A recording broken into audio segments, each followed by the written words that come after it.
Hello all welcome back to my channel. మేమైతే రీసెంట్గా షాపింగ్కి వెళ్ళాము. మాకు అక్కడ షాపింగ్ మాల్ బయట కొన్ని ఈ శ్రీరామ్ చిట్స్ వాళ్ళు 50 ఇయర్స్ సెలబ్రేట్ చేసుకుంటున్నందుకు కూపన్స్ అయితే ఇచ్చారు. ఇవి లక్కీ డ్రా తీస్తామన్నారు. బట్ మేమైతే అంత పట్టించుకోలేదు. అనుకోకుండా next day we get a call from Shriram Chits అనమాట. సో ఈ ఆఫర్లో ఈ లక్కీ డ్రాలో మాకైతే 3 గిఫ్ట్స్ అయితే ప్రిఫర్ చేశారు. డాక్టర్ అగర్వాల్స్ ఐ హాస్పిటల్ అని. ఇక్కడికి వెళ్తే మనకి కాంప్రిహెన్సివ్ ఐ చెకప్ ఉంటుంది, అంటే కన్సల్టెన్సీ ఫ్రీ ఉంటుందన్నమాట. అలాగే నెక్స్ట్ గిఫ్ట్ కూడా ఒకటి ఇచ్చారు. ఇదైతే సిల్వర్ స్టాండ్. మనం ఏ రిలీజియన్ అయితే ఆ రిలీజియన్కి రిలేటెడ్గా సిల్వర్ స్టాండ్ అయితే ఇస్తారనమాట. ఇది కూడా బాగుంది.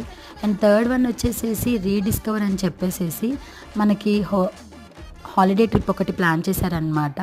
సో ఇందులో మనం ఇక్కడ కొన్ని చూపిస్తున్నారు కదా, ఇండియా లెవెల్లో ఎక్కడికి వెళ్ళినా సరే వాళ్ళు హోటల్ అయితే అరేంజ్ చేస్తారు. కంప్లీట్గా హోటల్ ఛార్జెస్ వాళ్ళే పే చేస్తారనమాట. ఎలా ఉందో షేర్ చేయండి, కామెంట్ చేయండి.